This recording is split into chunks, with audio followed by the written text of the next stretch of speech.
Welcome to the Tech Blog Writer Podcast, your guide to future tech trends and innovation in a language you understand. Now, over to your host, Neil Hughes. Welcome back to the Tech Blog Writer Podcast. Now, many people ask me, Neil, why do you record this podcast every day? And there are so many different reasons why I do it. And I'll be honest with you, I have seen and experienced a few things over the years that nobody should. And it really did wake me up on how precious and how fragile life can be. Because we're all here for a limited time, and I do often see so many people sleepwalking their way through life, or placing limitations on themselves and convincing themselves that it's too late for them to make any changes. And it took me until I hit 40 to find my way. So if I can give a little back and share inspirational stories of people scattered all over the world, and beam that message all around the world too, and help others find their way, and prove that technology really does work best when it brings people together, then that sure sounds like a good enough reason to publish these podcasts every day. And today's guest is Greg Shepard, and he's a seasoned veteran in building and running sustainable growth businesses.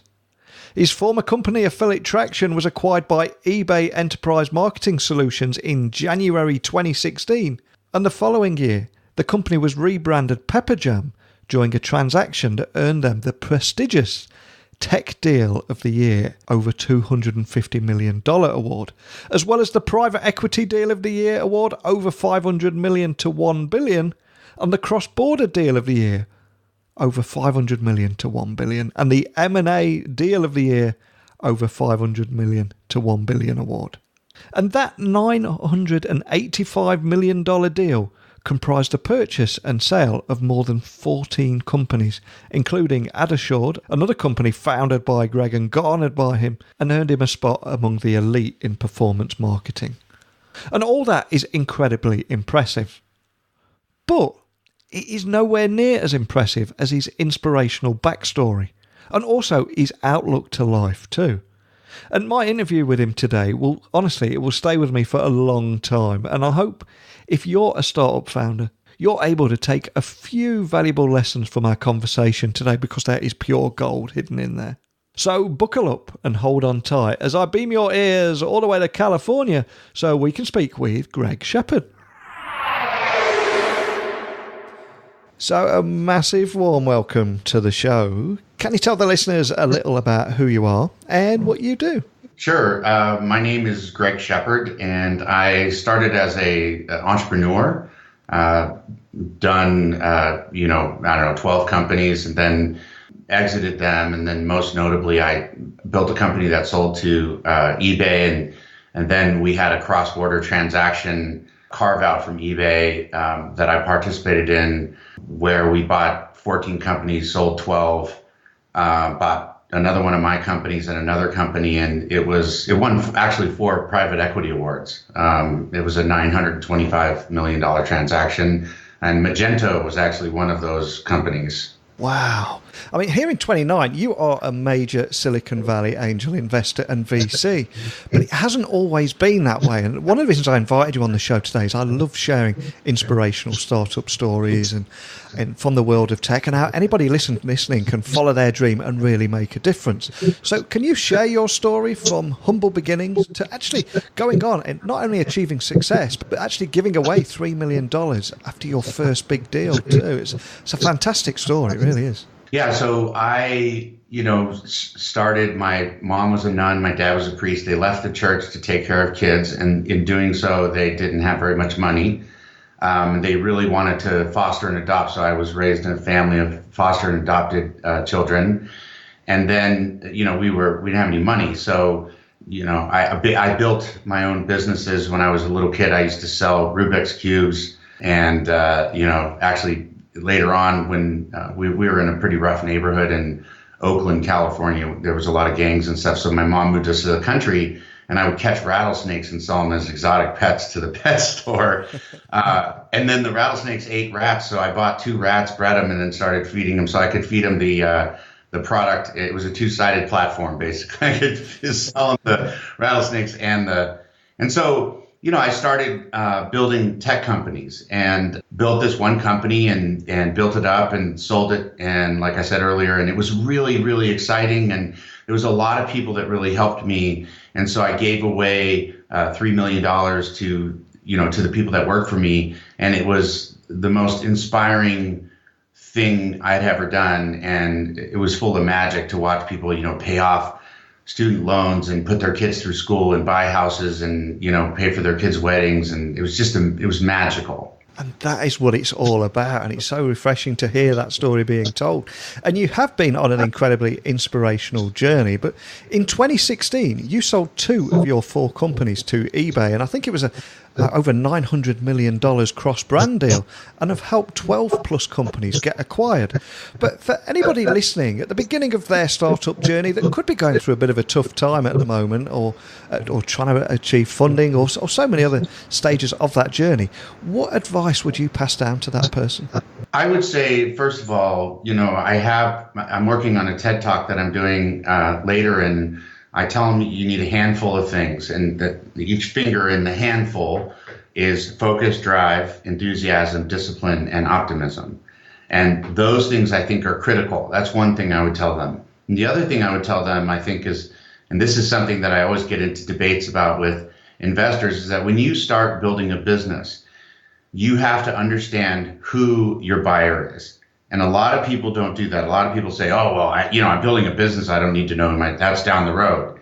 And I tell them, I say, well, listen, if you don't have an ideal buyer profile and an ideal customer profile, and you don't know that ideal customer profile is the same ideal customer profile as your buyer, that's going to put you in a really bad situation. You may have worked on your company for years, and it's not like you work on your company, build it up, and then you go find a buyer. You have to have a buyer the whole time. You have to be creating a relationship, doing partnerships and things like that.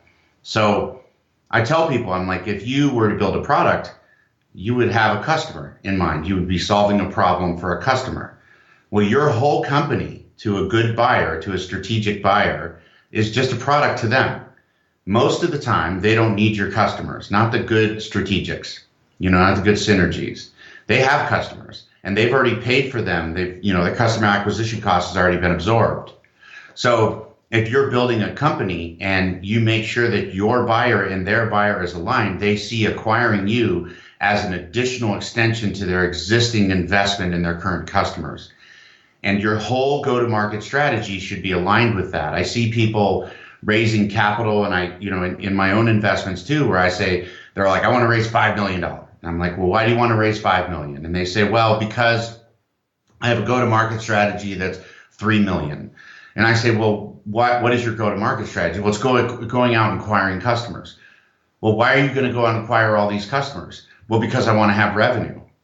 Well, why do you need revenue? Is the buyer that's buying your company because you have revenue? Because if they're a $40 billion company or a $10 million company or a $100 million company, and they're buying your company and you've got 2-3 million in revenue or whatever it is, it's insignificant to them. They don't care about that.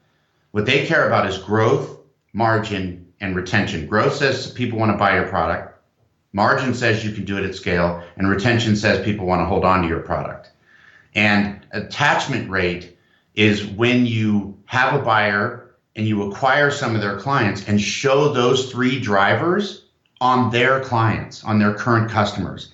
And that's how you sell a company. And so you have to start with that in mind. Otherwise, you raise capital you don't need, you burn it where you don't need. And by the time you turn around and say, okay, now I want to sell my company, you're starting on that process. And that process takes, a year to 2 years, where you start working with their customers and you prove growth, margin, retention with their customers. And you show that over a period of 12, 24 months. And then you go and you set up a partnership with them. And then you take a little investment from them and then they buy your company. And that's the pattern that I've seen repeatedly. And I get into a lot of arguments with investors and I look at their track record. I'm like, what did your close? How many deals out of the ones you invest in fail? And they're like 9 out of 10. And I'm like, well, I don't have, mine's 12 for 12. So, there you go. That's a pretty good batting average, isn't it? You can't get any better than that. Yeah.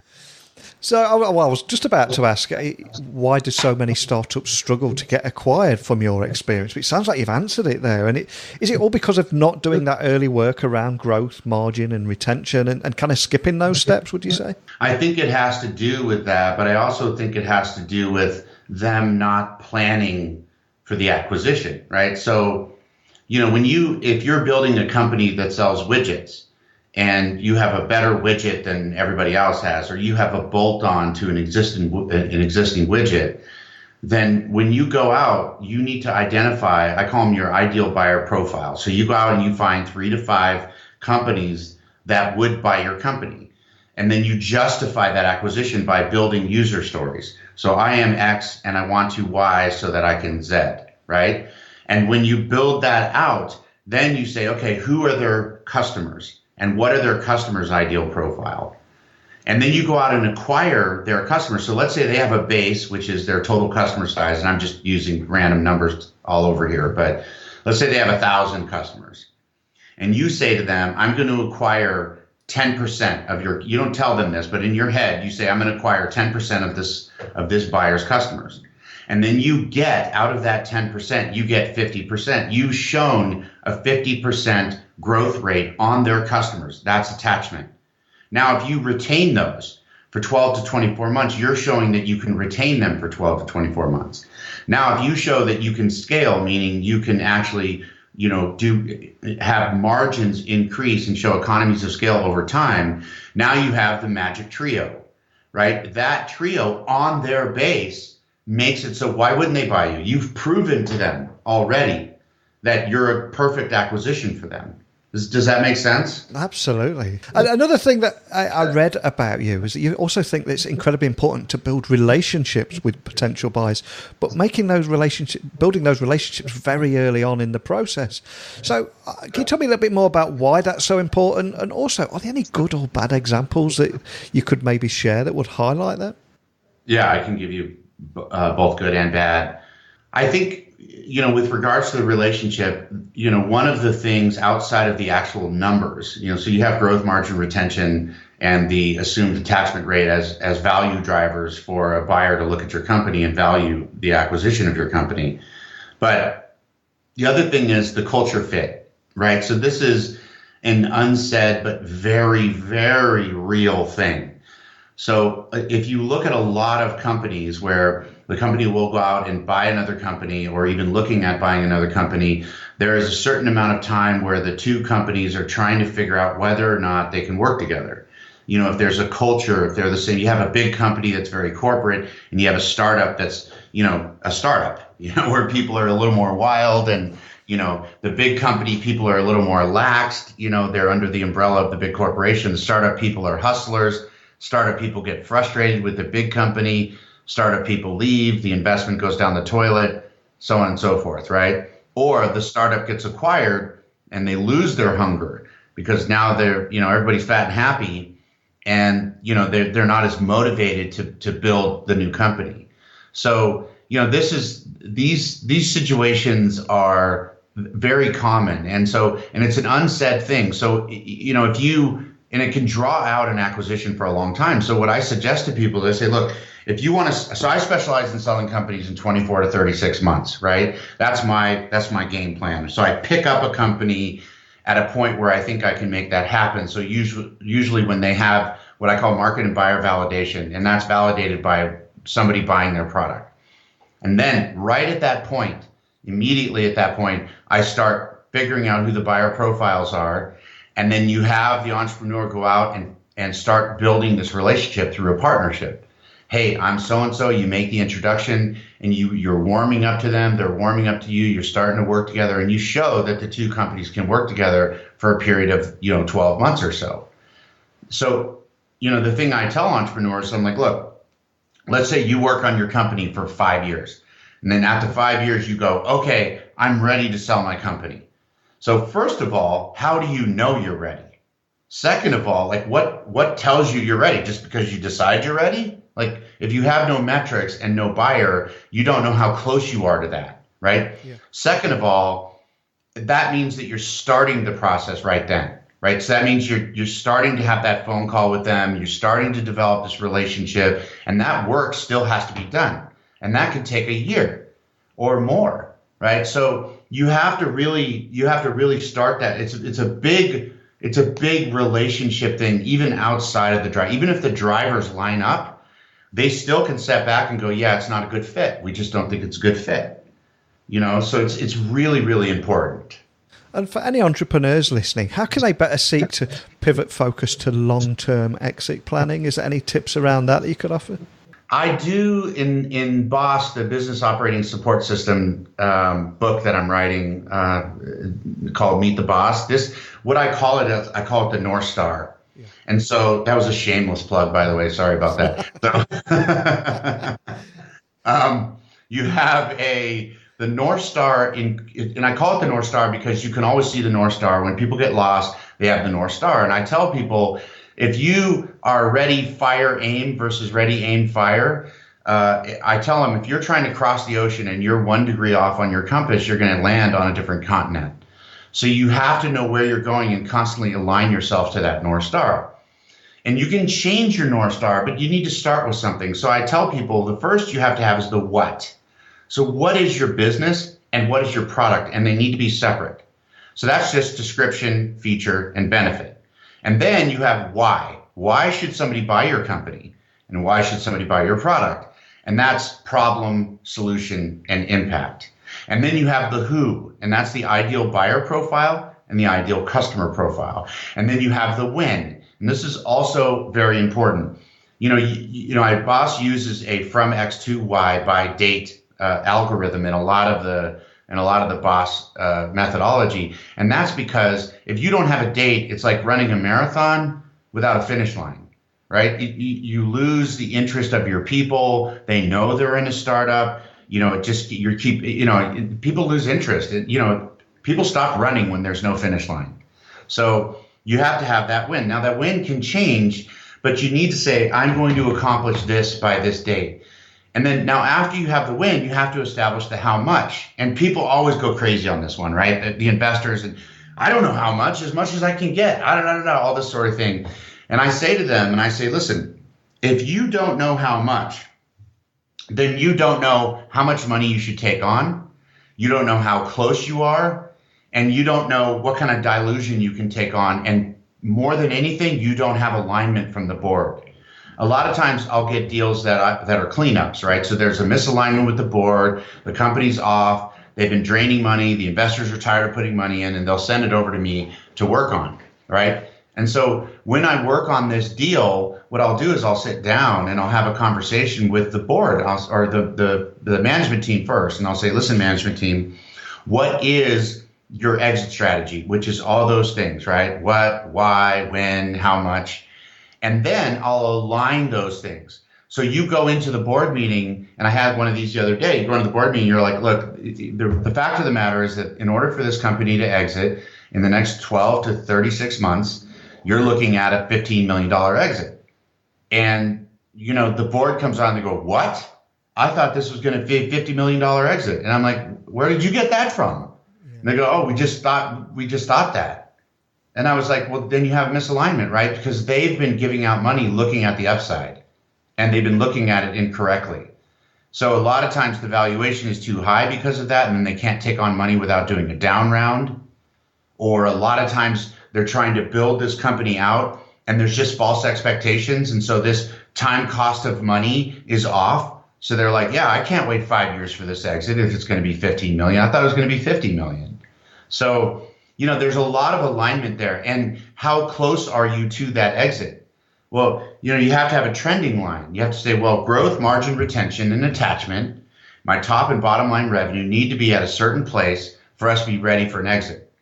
Well, if you don't have those numbers, you don't know where you are in that marathon. What mile are you on, right? Are you halfway? I don't know. Are you on the sprint? Should you start running?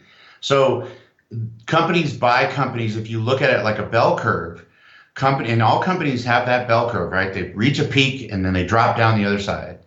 And companies want to buy companies as low on the left of the curve as possible. But when it's really safe, because they're looking for that upside tick. And that's where you get your value from. That synergy, the attachment rate, and that upside tick that they're going to get over time gets you a higher multiple, which is basically looking forward in the future. So if they're going to pay you 10 times revenue, that's 10 times 10 years of your revenue looking forward. They need to validate that purchase as being valuable, right? And they do that two ways. They do that by looking at the future of the company and how well it's going to do, and those value drivers, growth, margin, and retention. So that would be the advice I would give to an entrepreneur, is to think of that stuff ahead of time and really factor that in, and make sure you keep, it's like a GPS, right? I tell people this, I'm like, if you're going to go from your friend's house to somebody else's house and you don't know where that other location is, you don't have a GPS. You don't know where you are. You don't know where to make a turn. You don't know how long it's going to take you to get there. You need to have a GPS from the point where you are to the point where your exit is. Fantastic advice. Now, you did mention you've got a book coming out there, so we've got to explore that. So what can we expect from your book, and when is it actually due out? The book comes out the first quarter of next year. It's called Meet the Boss. And so what I did is I spent the last 25 years, studying, and I think of it as an open source platform. I spent the last 25 years studying all of the different process architectures out there. So Six Sigma, Lean, 40X, OGSM, OKRs, Lean, Agile, Kanban, everything that's out there, right? And I've spent 25 years, and I didn't just study them. I actually used them at companies in different stages and in different functional areas. And basically, I put different aspects of them all together to create sort of this unified program, which takes advantage of these different pieces along the path, along the journey of a business, from the point that it's exits ideation all the way out to the company has a liquidity event. And so the book sort of outlines those steps, and it has, stories. I mean, I've done hundreds of interviews with investors, entrepreneurs, angel and incubator groups, micro VCs, entrepreneurs that have succeeded, entrepreneurs that have failed. I mean, there's a ton of data around this, and it's not just me, right? I mean, I think of myself as somebody who has collected the data and led the project, but the input is from a lot of, subject matter experts in, with different focuses, addressing this problem, because you have a 90% failure rate for entrepreneurs. Well, that's just unacceptable. I mean, I've seen really good deals lose and really bad deals win.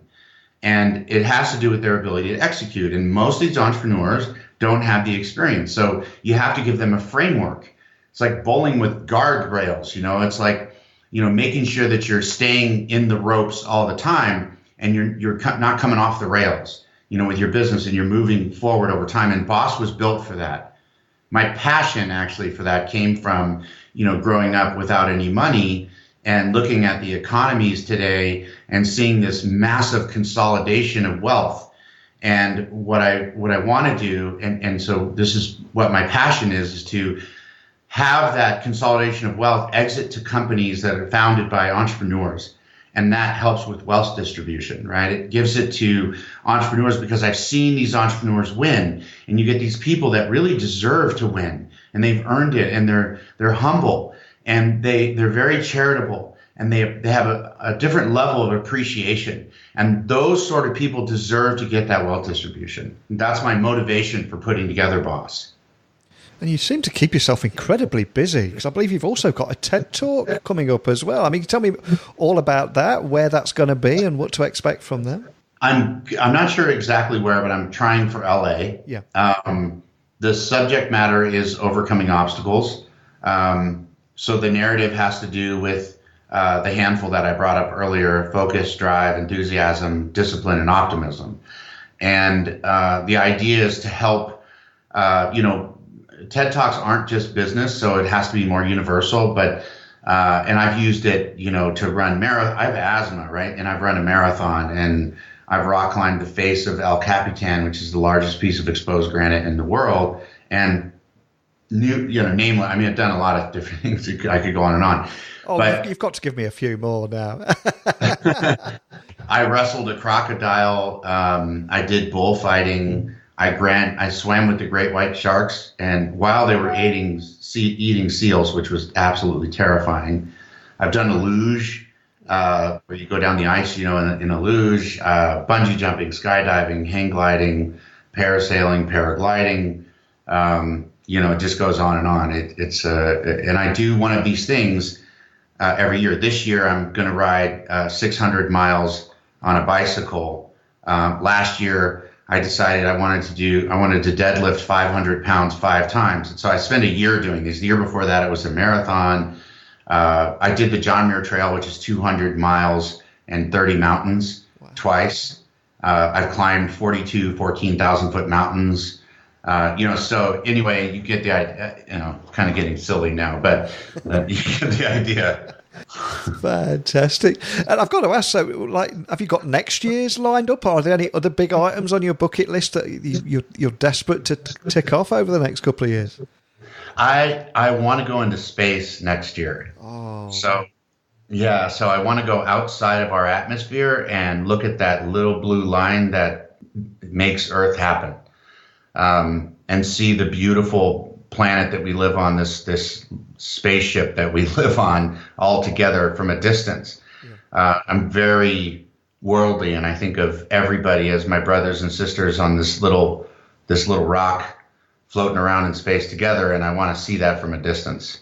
That's beautiful, really is. But just for a moment, I need to bring you back down to earth and the world of technology, and ask, are there any trends in ad tech or e-commerce that particularly excite you at the moment? So I spent a lot of years in MarTech and ad tech, and I think that there is a huge transition going on there. So if you look at that space, it started out, it really started to kick off in about the 90s. And over time, there was no analytics, there was no data, tracking was very limited. And now we have this unbelievable amount of data and unbelievable amount of tracking. And in that space, I think that the data and the ability to analyze the data is a substantial problem. So, you look at people making quite a bit of money that are analysts that look at data, and the amount of data that we have has created the drive towards, business intelligence tools, be it business analytics tools and this sort of thing. Well, those tools have so many different reports and so much data, it's impossible for somebody to really go through and get, clarity. And, they can have a whole bunch of screens and go back and forth.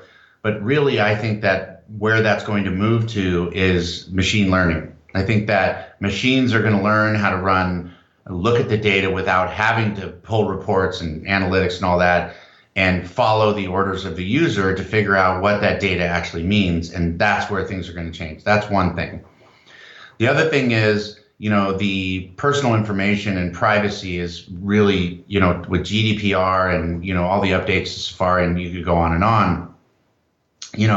What we're looking at is, the day of, reckoning for lazy advertising, right? So you have, the idea of, spam before was lazy advertising. And, really most of a lot of the advertising that's done is really lazy. And, people are getting tired of lazy advertising. Just because I looked at diapers once doesn't mean I have a baby. Yeah. As an example, right? It may be my sister has a baby so things are changing and moving more towards advertising that requires a lot of effort. And so you see this with influencers, where people are actually putting in effort, and people want to hear from other people, not from machines. And so you hear, you see YouTube, the growth in YouTube influencers, which is substantial. Company called TV Page is doing an incredible job in that space.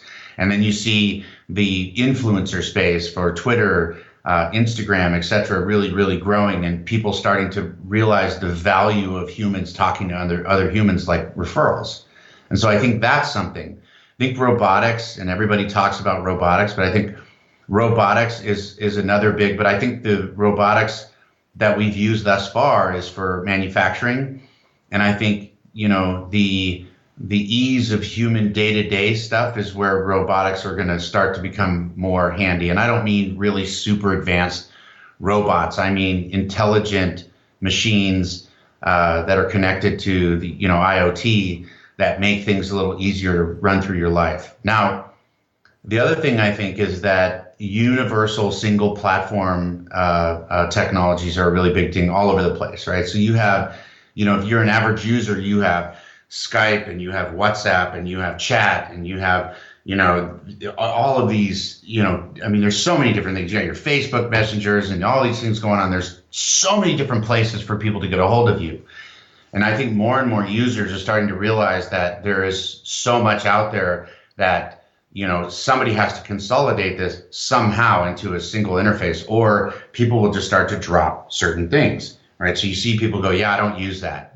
I don't use this particular thing. I use this one. And people then have to add it up. And I have a whole screen dedicated to chats, just an entire screen just filled with different chats. So I think, human communication digitally is a problem that has yet to be solved. I think that's, something that is a big deal. And then lastly, I think, people want to understand their impact on the earth and to other individuals with day-to-day stuff, right? So, I think most people are starting to care more in light of some of the horrible political environments we have going on, especially in the United States, where people are starting to really say, oh man, we really have to pay attention to what's going on here. And so anything that starts to track the true cost of things is going to be really important. So when you buy something, the price you pay is not the true cost of something. So for example, if you're using natural gas or any form of fossil fuels, the true cost of that product is not recognized because most governments don't make the oil companies, et cetera, pay for the true cost. They'll drill a well and then they'll fill it up with the dirty water that comes out of the oil that they pull out of it. That water then drains into the water table and pollutes water. And 5-10 miles down the river, some Native American Indian reservation now has polluted water, or some farm is getting polluted water, and that oil company can't be attached to that. So I think that there is a need, with regards to manufacturing of different products, shipping, a lot of things that are going to start moving towards tracking where the true cost of things actually is, because you can't charge a tax or any sort of a fee onto the true cost of products or services unless you understand what they actually are. So that's, I guess, a handful of them. I've got so many. I'm sorry I'm talking about this so long. No, not at all. Well, before I do let you go, could I ask that you remind everyone listening of where they can find out more information about you online, when your book's coming out, follow your progress, maybe catch your TED Talk, and just in case anyone's got any questions, and the best way of reaching out to you too? Yeah, so I'll give you my email address. My email address is Greg, that's Greg, @Dropus. And Dropus is my last name spelled backwards. It's a play off of dyslexia. It's DRAPEHS.com. And that's my email. The website's going to be GregoryShepard.com, and it's supposed to be coming live, I think, this week. I haven't had a website for a long time because, all of the growth here has been really fast. I started talking and, publisher picked me up at a conference, and then things just started going crazy super fast. I didn't realize that things that I had to say were things that people wanted to listen to. So, well, I can honestly tell you, in over 870 interviews, just a handful stay with me. But I just know that your inspirational story, from humble beginnings to giving away $3 million and seeing the difference you were able to make to others, will stay with me for the rest of my life, as will your lust for life, your adventures, and seeing everyone on this floating rock in space as your brother and sister. You really do speak my language. So the best of luck for the book, for the TED Talk. We'll stay in touch, and I'll speak to you again soon, hopefully. But thanks for coming on the show today. It's a true honor. Thank you so much. I'm very humbled by you. I appreciate it. I honestly meant everything that I said in that outro, and I found Greg to be completely inspirational and one of those guys I could just chat to for hours. And I think the big thing that really won me over was his huge beating heart and desire to actually help others. Not to mention his lust for life and adventure, because all those things together, that's my kind of language and the kind of things that motivate me too.